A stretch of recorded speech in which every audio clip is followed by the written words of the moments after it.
Welcome, everyone. We're very, very excited today to have you here with us. We're just going to give folks a couple minutes to trickle on in.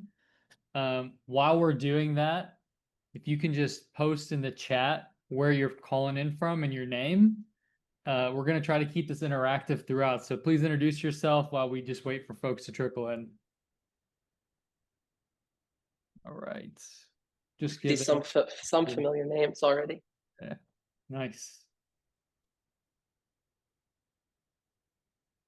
Cool. So we will get started in about 1 minute. We have a pretty jam-packed schedule, so please drop your name in the chat and where you're calling in from.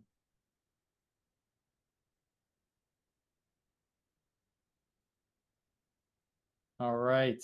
So I think we'll just kick it off. We got a lot to cover today. For those of you that are new to Transform, welcome. We're very excited to have you. If you're calling in and you've been with us before, welcome back. It's always great to see familiar faces. So just a quick snippet about who we are. Transform, we're a venture capital firm based out of San Francisco. And really, we invest in underrepresented founders working at the intersection of deep tech and social or climate impact. So this is the fourth webinar in our series here. If you haven't seen the other ones, we'll be dropping the links in for those as well. The next one is coming up on August 6th, and that's going to be with Plan A. So stay tuned. All of these webinar series is leading up to our Impact to Billions Summit, which is happening in San Francisco on October 24th. So please block off your calendars. We would love to have you with us in person or virtually that day as well. More details to come about that. So to jump right in, today we're going to be talking with Zayd. Zayd he's a serial founder. He's built and exited 2 outbound sales agencies, and now he's reshaping outbound sales altogether with Valley. Valley, as a quick introduction, it's an AI outbound sales platform that automates your sales motion. So that way you can stand out in the sea of messages that we're all getting today, especially with AI. So really quick on the agenda, we're going to hit the ground running with Zay just jumping into a demo of Valley so you can see what it is. He'll do a fireside chat with myself, Hyder, who's one of the senior fellows at Transform. And then we're going to do a Q&A. So for all of you that are listening, please feel free to go into the Q&A part of these located down below and drop your questions. We're going to spend some time answering them. So please ask any questions that you have.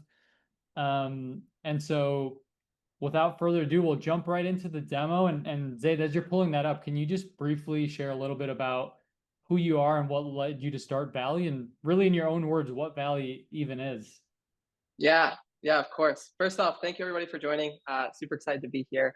In terms of what Valley is, you can really think of us as an outbound team, an entire outbound sales team in a single piece of software. And so tactically, what that means is we're going to help you do 5 things. 1, find high intent prospects. 2, we're going to research those prospects across like 6 different data points. 3, we're going to score them. 4, we're going to generate messaging for you that's in your voice, that sounds hyper personal, hyper relevant. And 5, we're going to automatically send those out via LinkedIn through connection requests, follow-ups, in-mails, and then also draft replies for you. So that's really what we do. I'm going to share my screen to bring you guys into Valley, and also talk a little bit about the genesis story. But high level, it was pretty clear from the agency days that the idea of outbound sales agencies were really service companies as a whole were going to be dismantled as a function of AI being able to think and write and sort of perform tasks. And we're starting to see that today, but Valley was saying, hey, how do I take everything that I did with these previous outbound agencies, put it into a piece of software and be able to offer it to people for a fraction of the cost of what they would pay for an SDR, or for one of these lead generation agencies, the world I came from. So I'll pause there. Again, feel free to drop any questions in the chat as we go along, but I'll give you guys a quick demo. So again, I'm going to try to touch on those 5 core components really quickly. The first piece that we're going to go over is just Valley Studio. When I talk about the latest and greatest in outbound tech, it's personalization and relevance based. How do we do that? Well, we need to train the AI on what you sell, which is in products, and how you write. We're going to double click into both of those components later on. From there, you have the ability to launch a campaign. And there are a few ways for you to bring an audience list into Valley. We really like to focus on signal-based lists. Again, if you're not familiar with that concept, we'll talk about it. But how do we find people that have some sort of intent or have shown some interest in buying something that you offer versus cold random individuals? One of those ways is by identifying your website visitors. How do we figure out who's been on your site but hasn't booked a demo? They're already aware of you, they've shown some intent. Another way we like to do this is going to be with LinkedIn posts, right? Go grab people who are engaging with content about a topic that's related to your business. Find those individuals and outbound to them. From there, Valley's going to generate messaging that sounds like you, right? So if I can look at my approval folder, I can find a prospect. Let's take Jason here, for example. And Valley generated a little email here that says, hey, notice your Forbes article about breaking through artificial walls. It really resonated with me, and how Valley helps teams like Archetype break through the noise and connect with ideal prospects. We're getting 15% reply rates from similar teams, turning cold outreach into actual conversations and automating a lot of manual processes you mentioned in Entrepreneur. We'll have to chat if you're open to exploring. So you can see a couple things, 3 core components here. It's relevant, right? It's highly well-researched, and it's in my voice. Lowercase letters, I didn't do well in English. There's no sort of common punctuation themes here, but it sounds like me. So from there, you can click approve. Valley's going to get the message out the door. And then my favorite part is actually looking at some of the results that we generate. So we can look at maybe some of my completed campaigns here. 24% reply rate on this campaign, 46% reply rate on this one, 22%, 16, 52, 16, across the board. You can do everything at the top of the funnel around finding the right people, generating great messaging, but everybody's going to care about what does the actual bottom of funnel look like from a reply rate to a booked meeting. And Valley is going to be the best tool in the world to generate an average of 15% reply rates versus what you'll see with general cold outbound tools, which is around 1%. So anyways, super quick demo. I know we went through a bunch of the different places in the product, but we'll hopefully double click into a couple of them later on, but I'll pause there and Haider, I'll let you take it away. Awesome. Thank you so much for that. And I think you mentioned a couple of things. I've been in sales for a long time. And so seeing numbers like the 46% reply rate is it's unheard of. I think most email campaigns are getting something like 2 to 3% reply rate on a good day. And so, kudos to you and what the team is building. So we're going to just jump right into the fireside chat, and then we'll get to the Q&A. So please, if you have questions, post them in the Q&A part. We will get to them. So Zayd, you have a ton of experience doing outbound sales at a very high level. What, from your perspective, is broken about the traditional sales development model, and how does Valley really offer a different approach from what's available today? Yeah, 100%. So I think the core problem in outbound can be broken in sort of a few different ways, but the easiest way to describe it is that you can break outbound into sort of pre-technology and post-technology. Pre-technology, all of these messages were handwritten, right? So you had to do the research manually, you had to write the message, you had to send it by hand. And outbound worked. You had 15, 20% reply rates. Post-technology, we made it incredibly easy to scale. It was incomprehensibly easy to send millions of messages per month. And so the marginal cost of sending an additional message was 0. So supply of these messages went up exponentially. Demand, or the people that were actually receiving and opening these messages, grew pretty linearly. Like Economics 101 will tell you what happens, like the efficacy of these messages plummeted. And so you saw that between 2017, 2022, reply rates went from around 12% to 1%. And so you had filter-based lists, huge lists, coupled with spammy, generic, templated, irrelevant messages, and software that lets you blast these out to anybody that you wanted to. And so naturally, you saw success rates drop. Okay, now from there, let's say 2022 or 2023 up till 2024, you had a bunch of AI tools that tried to make it easier for sales rep to send more messages. They tried to add in sort of a layer of personalization, but all that really did was add some anecdote about the weather or about the local sports team to an already irrelevant message to an irrelevant person. And I'm sure all of us in this webinar have received a message similar to that.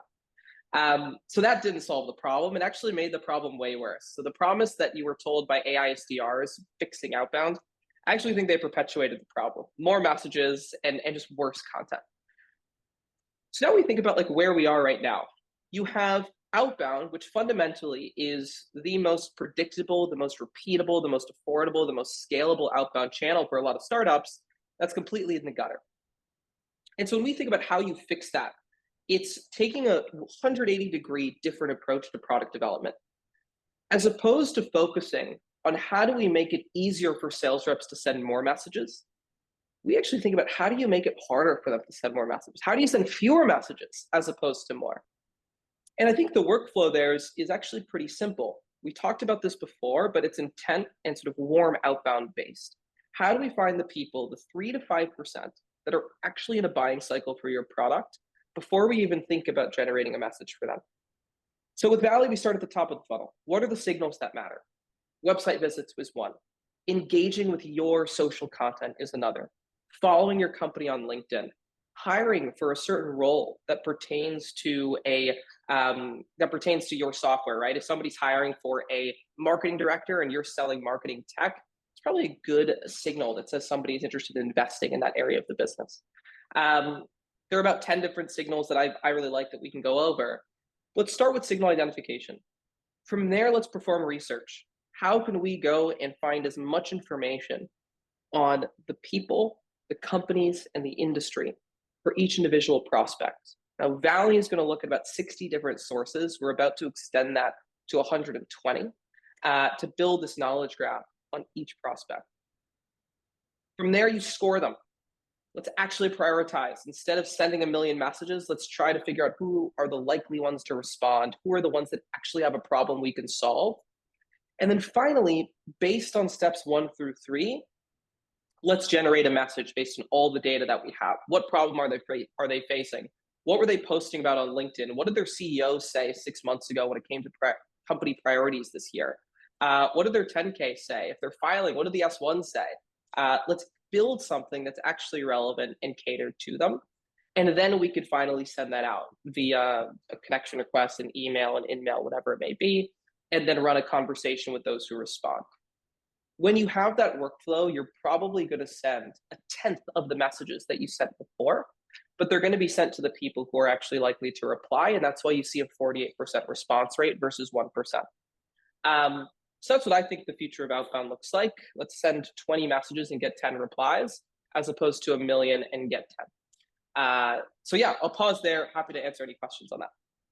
I love that. I mean, I think just thinking back and speaking to the most successful salespeople, I commonly hear, it's not about the number of activity you do, it's about sending the right message to the right person at the right time. Yep. So I think that's really what Valley's is bringing to everybody, and not just the top 0.1% of reps out there, which is very, very exciting. And to that point, I think if you look back to sort of the past decade of outbound, you had such perverse incentives from sort of companies that were, let's call them, after they hire their first sales leader, what's the first thing that a sales leader cares about when they talk to their SDRs or their account executives that are in charge of prospecting? It's activities. What are we tracking inside of Outreach? What are we tracking inside of Salesforce? Why are we tracking activities? Well, you had this idea of predictable revenue model that Salesforce and Snowflake tokenized when they were in hypergrowth mode, which was, let's just send more messages. We know it's going to generate this number of replies. And so if we 10x that, we're going to 10x replies, 10x growth, 10x pipeline, whatever. And that broke down at some point when everybody stopped replying to their messages. And so I think activities is way too far removed from what are actual revenue driving opportunities. It should be positive replies. And if you're judging an SDR's efficacy, you're judging a software's efficacy on their ability to generate positive replies, who cares how many messages they're sending? It's all about the pre-work that's done before. And I think that that's a really useful place for AI to get involved, because who wants to sift through hundreds of thousands of news articles, right? Who wants to have to figure out how to turn that in to a coherent sequence that has some common thread and relates to a problem that they have? Nobody, right? SDRs don't even want to do that today. That's why they don't. So I think that's an area where AI is going to be really sort of highly leveraged, number one. And number two, how do we reframe sales leaders from thinking from an activities-based model to a positive reply-based model, which at the end of the day is much closer aligned with the incentives that they have from their leadership, which is generating pipeline and closing revenue. So yeah. I love that. Yeah, and I 100% agree with you. I think the industry is starting to shift that way, and then thank you for people like yourselves who are leading that charge. So Yeah. that's great. I think a lot of folks will see a tool like this and think, "Is this for me?" Can you shed a little bit of light on who Valley is built for, and maybe share an example of a customer that used it successfully to scale their pipeline? Yeah. So it's a good question because I think this is both a blessing and a curse. And many of you may be building horizontally applicable products, uh, like Valley or Notion. It's like everybody can technically use the thing. So where do you figure out how to niche down and what that first ICP looks like? For us, when we first launched, we had inbounds, and we still do, coming from financial advisors, accountants, B2B SaaS companies, and then I don't know, like a plumber trying to reach out to people in a specific zip code. Like it's the entire gamut, because what business doesn't want to book more sales calls? So, anyways, in terms of who we're best for, I would say it's going to be B2B SaaS companies that are post seed, pre Series B. They have ACVs of about 5K to 50K with prospects who are active on LinkedIn. Those are going to be the qualifying factors. If you fall into that category, we're going to be able to drive a successful pipeline for you.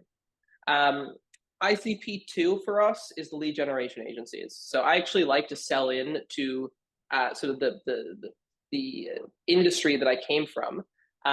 We can talk a little bit about it. People are curious, like the insights of why they're such good customers for us. But yeah, they're fantastic. So those are the two ICPs for us. And then happy to talk a little bit about how we've been driving pipeline for some of our customers. I'll actually pull up one of our customers' accounts. This is a B2B SaaS company, 5 to 50K ACV. It's a company called Citizen, and they're actually helping people generate user-generated content that their customers will post on LinkedIn to drive inbound, right? So let me pull this up and share my screen. Let me know if my screen is visible. Yep, we got you. We're good? Okay. All right. So the first thing that we'll go into is the results. Why did I choose this customer in this campaign? This is one of my favorites. It's one of my favorite numbers. It's 34% reply rate on an in-mail campaign. If we think about the average reply rate for traditional cold in-mails, it's 2%. It's 2% in 2024. This really speaks to the personalization and the relevance that Valley was able to drive on the messaging, but it also speaks to the intent-based list that Aaron decided to use for this campaign.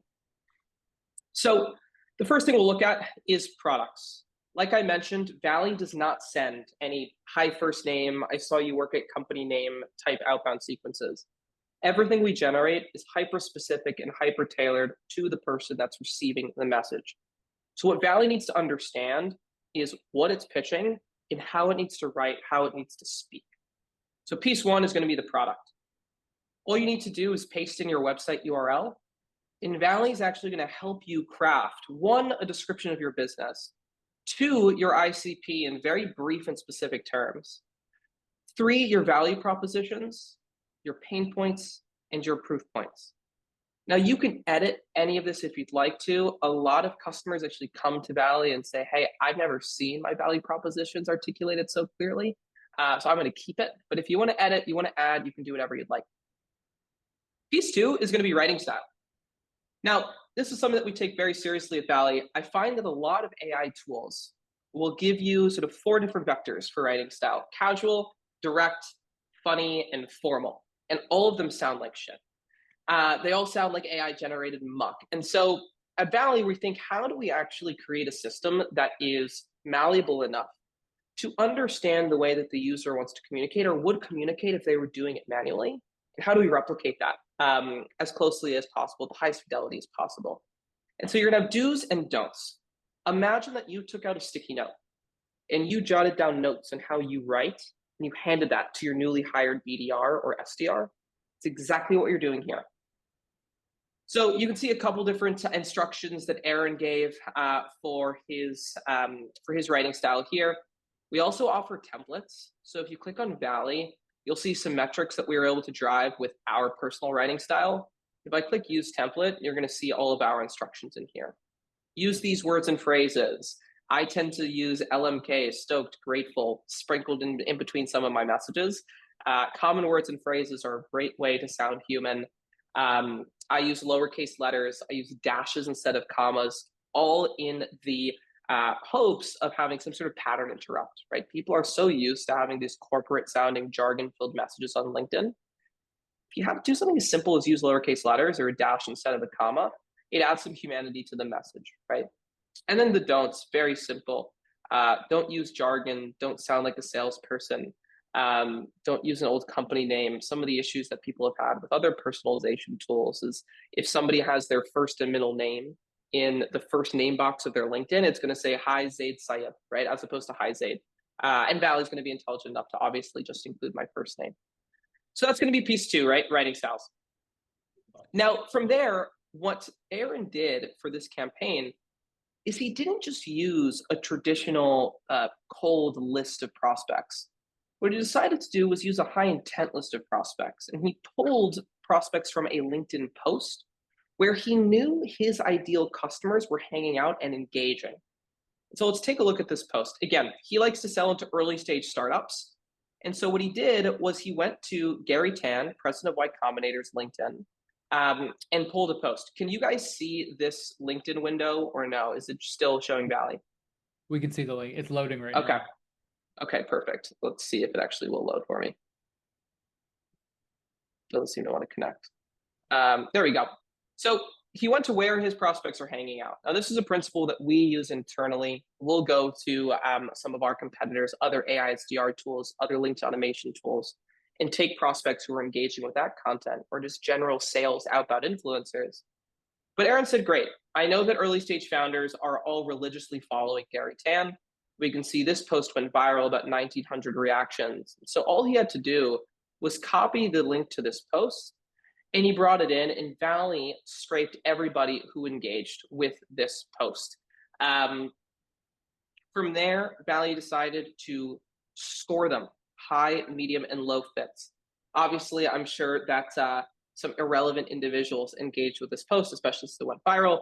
And so what Valley did was score them, and Aaron got rid of most of the low fits. So you can see the majority of the individuals here are high and medium fits. So Valley's going to do that qualification for you. You can click on one of these icons and Valley will tell you exactly why someone has scored what they are. From there, we can actually take a look at some of the messaging that Valley created. Let's go to responded. It's 34% again, 33 replies out of 98 reach outs. And we can see there's a pretty good mix of individuals here. We can click on this guy. We can see what Valley created. Hey, quick question. I'm putting together a small group of 8 to 10 folks who are leading the charge in AI-powered fitness solutions, like what you're doing at Ativa Fit. The companies I work with are always looking for early feedback on new products. And after seeing your panel discussion on AI and fitness and wellness in your recent presentation at Stanford Demo Day, I thought you'd be a perfect fit, right? Interested in being part of a private group that does X, Y, and Z. Let me know. So again, it's in his voice, it's highly relevant, it's really well researched, and it's pulling on a bunch of different sources to capture this information. This is work that humans would have had to do in the past. This would take about an hour to compile. Valley's doing it in mere minutes. From there, the guy said, hey, he's interested. Valley drafted this response. Aaron pressed send. But the guy didn't reply, right? Now, this is one of the issues with some of the outbound tools that we have out there is that once the prospect responds, the automation tool stops. And so you need to remember to follow up with this guy. With Valley, that's not the case. Valley is going to intelligently understand, okay, Aaron sent this message, the guy hasn't responded, so let me draft a follow-up and send a follow-up to try to re-engage this individual. And you can see that's where Valley's saying re-engagement sent on Friday, June 27th. And Ping replied, get me in, and he joined by booking a meeting. That lead could have gone dead at any part in this process. Number one, this lead could have received a message that wasn't worth replying to. Valley addressed it. Number two, Aaron could have forgotten to reply. Valley addressed it. Number three, Aaron could have forgotten to follow up. Valley addressed it. And finally, we get this meeting booked on the calendar. So this is one of like a very basic play that you can run in Valley, taking a LinkedIn post, allowing Valley to stack rank the high, medium, and low ICP fits, deleting the lowest fits, and getting personalized messages out to the highest fits in that list. And it leads to reply rates like 34% on in-mails. So I know that was a little long-winded. I'll pause there. Hyder, anything you want me to double click on before we move on? No, I think, I think that's great. I think we'll touch up a little bit more on some of the points later, but I started my career as a SDR for 2 years. And so to do this manually, I certainly was not getting a 34% response rate, and it was taking me about a week to get through, one LinkedIn post appropriately. And so, yeah, this is crazy to see. I mean, this is something I wish I had when I started. I'm a little jealous, but I'm definitely going to be using it, in all my roles. So this is great. So I think the big question that's on everyone's mind, is that, all right, you've hit 1 million in ARR, which is a milestone that most startups with big teams and even bigger budgets struggle to hit. How did you manage to reach that on just $500 a month? And what were some of the key levers that made that possible? Yeah.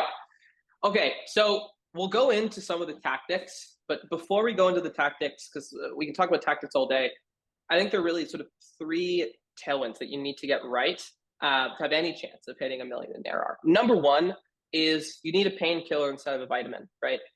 People only buy SaaS products for three reasons. It's make money, and it's in this order: make money, save time, right?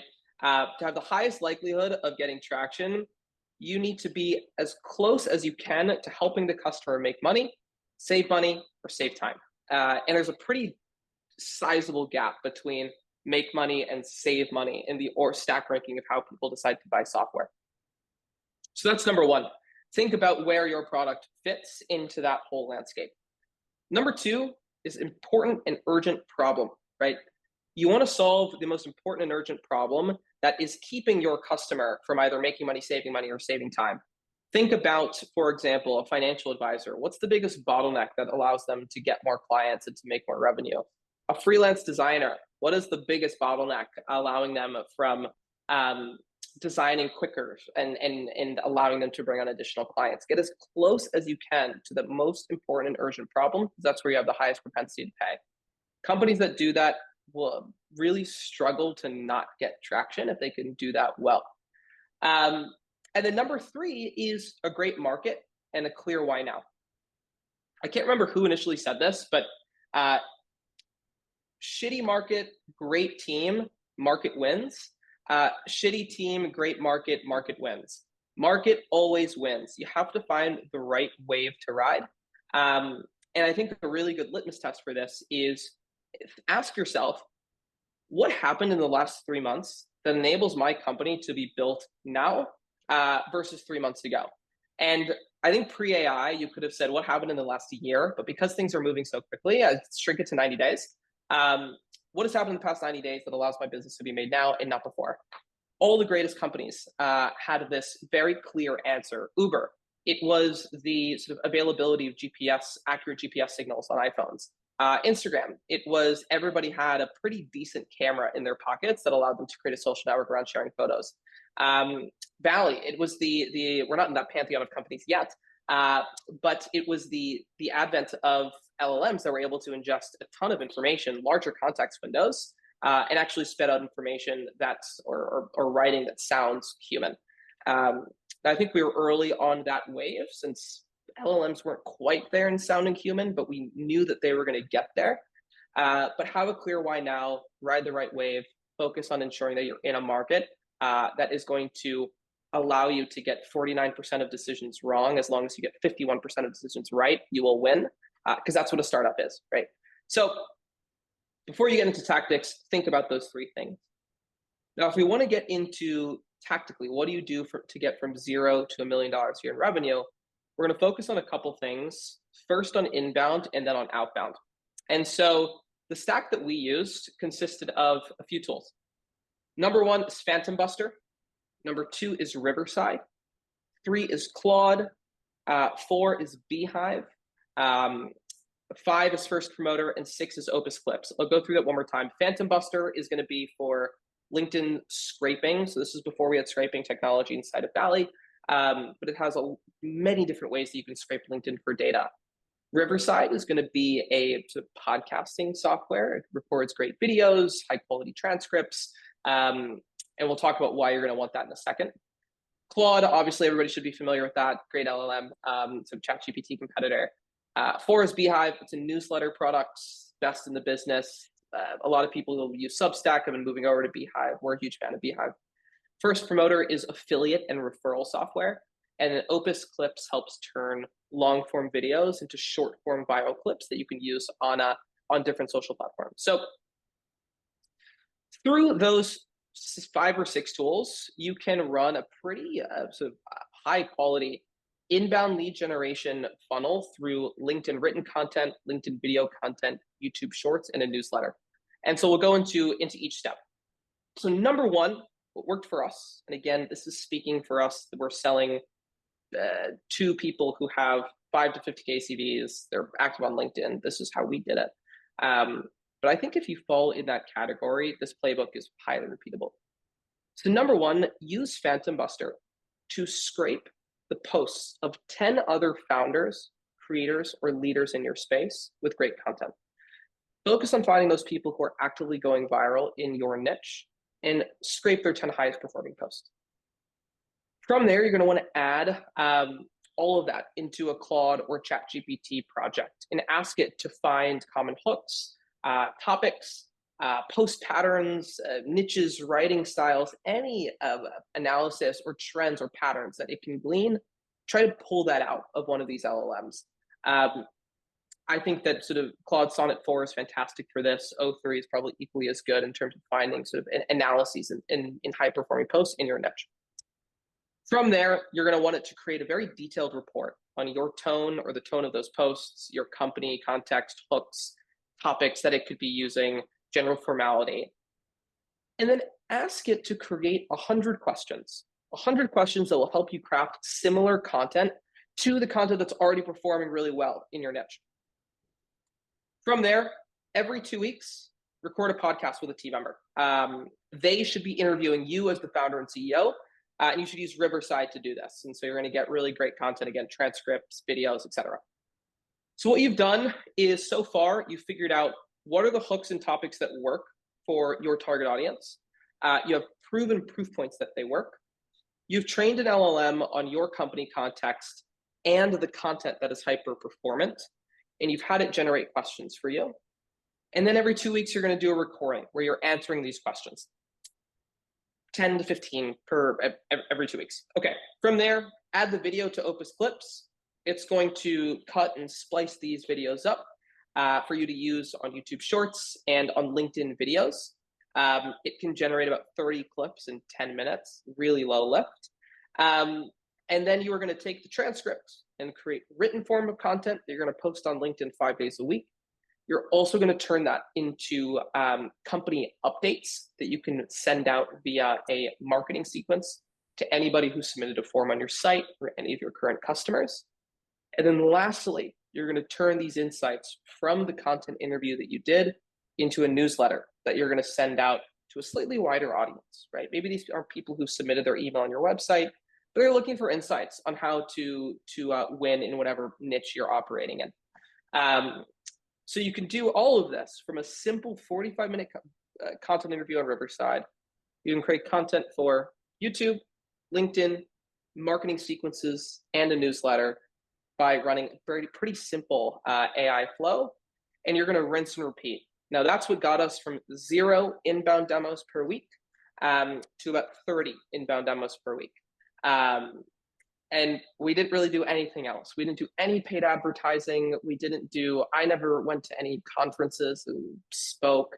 We never ran any Valley-centric webinars. Everything that got us from 0 to 120 demos per month was that simple playbook. And I think that this playbook will work for the next 12 to 18 months. before it gets hyper-saturated. So if you haven't started, start doing it now. It's still driving about 150 demos a month for us. And then on the outbound side, what you're going to want to do is, with all the content that you're pushing out on all these different mediums, use Valley to scrape the people who are engaging with them and the people who are commenting and liking. And then generate personalized messaging using our tool and send that out to them. What you've now done is you built a core inbound nucleus of people who are submitting their emails and booking demos on your website. This is going to do something for your business. Maybe it's not going to get you 100 demos a month immediately, but it's going to do something. Of the people who are engaging sort of around this core nucleus, maybe they just viewed your website, but they haven't submitted the demo. Maybe they just liked one of your posts, but they haven't submitted the demo. Val is going to be able to allow you to capture this other concentric circle, right? It's scraping the people who are engaging. It's looking at your website visitors. And so you've now captured all of the lowest hanging fruit to build your first semblance of a repeatable, predictable pipeline. So those are going to be the best strategies that we were able to deploy. Eventually, we layered on email outbound as well. And that was your traditional cold outbound. But I would say for your 0 to 6 month or 0 to 12-month journey to get to $1 million in ARR, focus on building the inbound funnel first, make it LinkedIn centric, and then use Value to capture all of the warm individuals around that core nucleus. Yeah, hopefully that was tactical and coherent. I know that there's like a lot of steps there, but yeah, let me know if there's anything I can double click on. Say that, I mean, this is supposed to be a fireside chat, and now it turned into a masterclass. I mean, this is like, this is amazing. I think that the chat is also saying, I see this is gold, and so this is like, I think when we think about what it takes to build that, there's a lot of effort that goes into it, but the way that you broke it down, it's something that every founder can do, every, team can do, a sales organization can do. So the way that it's been laid out, it's a very achievable thing that sounds like Sure. it's repeatable. And I think that's kind of the key here. It's not luck.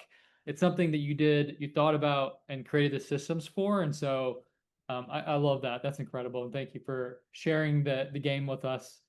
Yeah.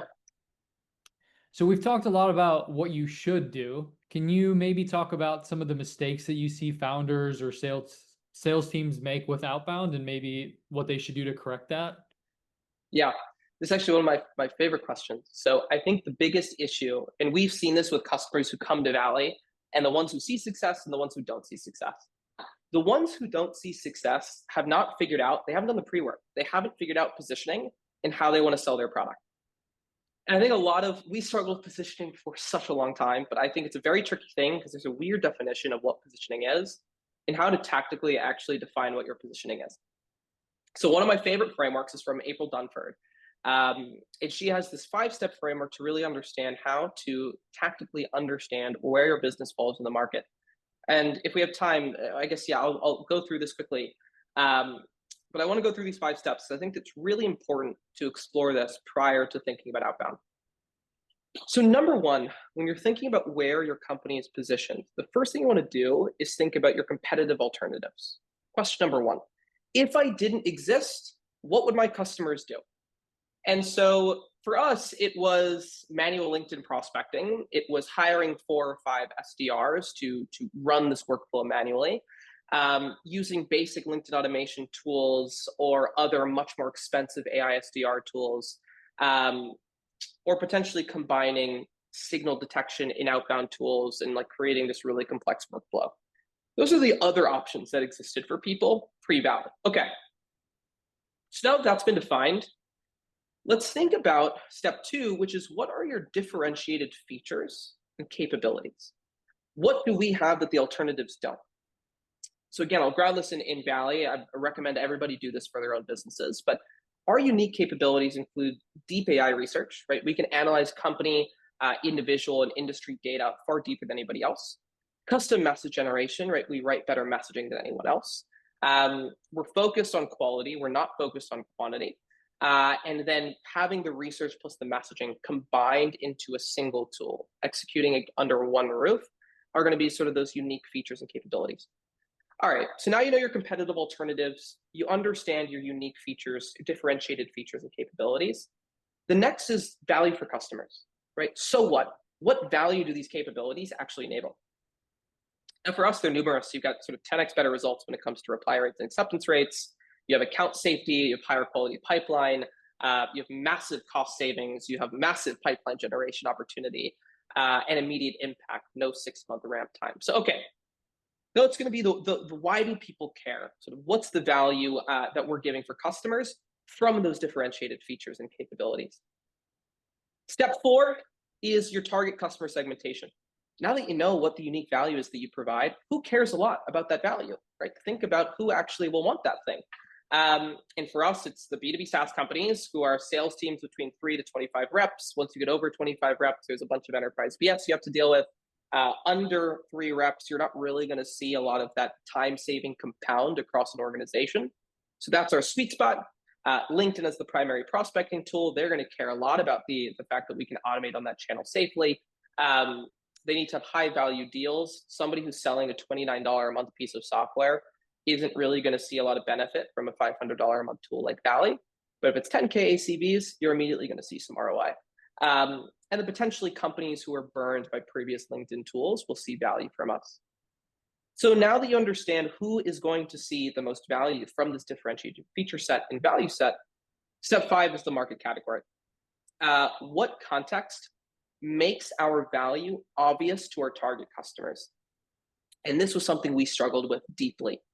You have 2 ends of the spectrum: super expensive AI SDRs here, and then your linked automation tools on this side of the spectrum.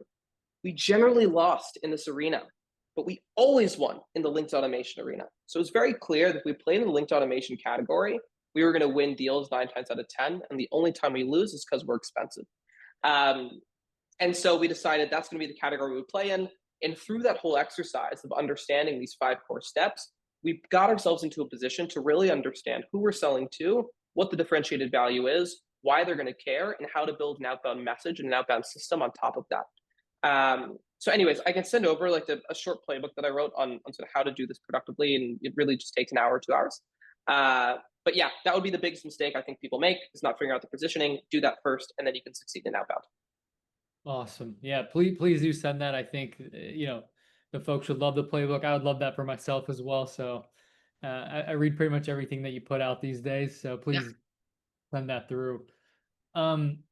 So you've built something pretty incredible, and really it's been revolutionary for sales teams and founders. And what's in your perspective, what's next for Valley in the upcoming 12 to 18 months? Like, what can we expect to see? Yeah. We're just going to be doubling down on the signal side of things. So we've really focused on how do we build the best linked automation tool.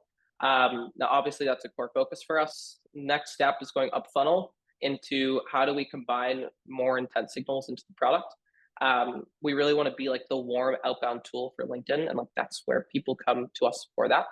And then from there, it's going to be extending into additional channels. Like once we really think we have LinkedIn down, we have the signals down, how do we allow people to action this across email as well, as opposed to just LinkedIn? Our thesis is that LinkedIn is going to be the future of outbound, but obviously today a lot of outbound organizations are predominantly run out over email. So we want to make sure that we get that introduced as well. But yeah, it's pretty clear cut and dry what we want to be able to do over the next 12 to 18 months. More signals and email. One-stop shop for all of your intent-based needs. Awesome. I'm excited to see more of it. And last question from my end before we hop into the Q&A. So if you have questions, please drop them in the Q&A. For those that are curious to try Valley or learn more about it, where should they start? Yeah, you guys should book a demo with me or my sales guy at joinvalley.co. You can shoot me an email at zayd@joinvalley.co. Those are going to be the two best ways, or LinkedIn. I'm always there. Yeah, joinvalley.co on LinkedIn, and I think my LinkedIn should be in the chat if it's not already. Awesome. So I don't see any questions in the Q&A. I think you've nailed it out of the park and left everyone. I see, maybe let's go through the chat. I see one question here. It says, after long to short form, what was the step for marketing? Yeah. So you're going to take the transcript and you pass that into the same LLM that you've been using this entire time to sort of understand writing style, tone, hooks, etc. And you turn that into a company update email that you send to everybody who has submitted their email on your website. So this would include current customers and potential prospects that maybe haven't booked a demo yet. But you can do that weekly, you can do that bi-weekly, just to keep your company name top of mind. And then the other was a newsletter, right? So turn that into a newsletter that you can send out that sort of educates your market on sort of one specific topic that you talked about in that content interview or content podcast that you did with your team. Awesome. So I see that Hassan asked, as more humanized writing styles are beneficial to break standard patterns, do you believe it might come at the expense of sounding less professional, hence less credible, knowledge, authority, and so on? Have you tested this in any way? Yeah, so well, I've got two sort of theses here. I think number one for me, just like generally, I think the more formal and the more smart and like the bigger words you tend to use, it's like the less substance there actually is to what you're trying to say. Um, and so I generally find that being coming off as casual as possible and saying something directly and succinctly is going to be the best way to get your message across, and probably carries the most authority and the most weight and the most credibility. Um, like explain a very difficult concept in very simple terms is like Richard Feynman. That's like his whole sort of way of describing physics, like very difficult concepts, and is obviously a very intelligent person. So, anyways, I think that's number one. Number two is depends on who you're selling to. So for us, you've got marketing leaders, sales leaders. These people are pretty casual, so we can take a very casual approach with them, and they don't generally respond well to formalities. But if you're selling into sort of, I don't know, you could like healthcare or sort of banking regulated industries where it's very much a suit and tie, then yeah, take a slightly more formal approach, and that's probably going to be sort of the general sort of communication conventions that they're adopting. So it depends, but like I will always err on the side of being more casual than more formal. Awesome. I think we got two questions that are kind of along the same patterns here. How do Yeah. you assess risk of LinkedIn shutting you down, as they've done with other automation tools? Yeah. Yeah. So you've got two different things that have happened here. Linked automation tools have been around for 12, 14 years. And the big ones that you've heard of, Dripify, Expandy, Zopto, they've been around since sort of LinkedIn messaging was a thing. You had LinkedIn sort of crack down on data scraping. And so Apollo got kicked off of LinkedIn, Seamless got kicked off of LinkedIn, La Growth Machine got kicked off of LinkedIn. Why did they get kicked off of LinkedIn? They had bots that were scraping LinkedIn Sales Navigator 24/7, millions of data points a day, and then repackaging it with a little Apollo bow and selling it as their own data set. That's what LinkedIn said, no, no, no. Kicked them off. They ended up making an agreement. I think they're back. But the LinkedIn messaging piece, it's like if you abide by their general restrictions when it comes to connection requests you can send per day and in-mail that you can send per day, which we don't let users exceed, LinkedIn doesn't seem to have a problem. So, and we also don't do any sort of mass data scraping and selling of audiences from the sales nav, which is where the issues were risen. Cool. So we'll take, I know you got a hard stop coming up, so we'll just take one or Yeah. two more. How do you test your positioning and how do you iterate? Yeah, so I think outbound is actually a really good way to do that. Don't test with people who know you. Don't test with sort of current customers or like anyone who has a vested interest in your success. Test with people who have never heard of your business before. So go run through this positioning exercise once. Build a small audience of, let's say, 100 prospects. Run some outbound to them. See how they react, and then iterate from there. Right? It's just get some message out there and see how people are reacting. But make sure it's a cold audience of people who've never heard of you. They have no reason to reply. We probably did that 5 or 6 times with very small outbound audiences, making small tweaks to our positioning until we really honed in on how we're presenting ourselves today. Cool. Last one here. I think this can add value to major CPG companies. In this industry, we usually track consumer behaviors across multiple touch points like retail stores, e-com, social platforms. Could Valley's visitor identification tech be adapted to create a unified consumer profile across the different touch points beyond just LinkedIn? Yeah, so like the way that our visitor tracking works is going to be on your specific website. So you have to put a pixel in the header tag of your site. We can't do that for some platforms that we don't have access to. So like we can't do that for I don't know, Twitter or like other platforms that people are visiting. So unfortunately, no. But if you do have target customers come into your site and you can't identify who they are and you want to, Dali will be a great tool for you. Awesome. Awesome. So if you're wondering whether Valley is a fit for you or not, please reach out to Zayd and the team, whether you have any questions, or you just, want to inquire a little bit more and learn about Valley. If you don't follow Zayd on LinkedIn, please go follow him. I don't think I've ever seen someone give away as much free game about how to Thank run you. sales, outbound, organization, startup, whatever, like all things that you've seen today. Please go follow him. Um, at this time, I also want to encourage any founders that are listening. If you're building something interesting that's at the intersection of deep tech and impact, please apply on our website. We're currently doing a summer challenge. So we're processing applications very quickly and we're looking to make some investments hopefully before the end of summer. So please apply. We're always looking for more founders. Um, Also, please block your calendars for October 24th. We're going to be hosting an incredible Impact Pavilion Summit, and we would love to have you join us in person in San Francisco, or if you can make it virtually, that's great as well. We're going to be sending out some details there. If you're interested in potentially sponsoring that event, please reach out to myself or anyone on the Transform team. We'll be happy to connect you internally. And lastly, Zayd, you're awesome. Thank you so much for Thanks, man. yeah, this was incredible. Thank you everyone for listening and participating, learning more about Valley, Zayd, Transform. It's been a pleasure to have you here with us today, and we look forward to having you at the next webinar with us on August 6th, as well as the summit on October 24th. And hope you all have a lovely rest of your day. Appreciate it, man. Thank you. This was fun. Thanks, guys, for hopping on. Of course, my pleasure. All right. Take care. Yeah. Bye. Bye.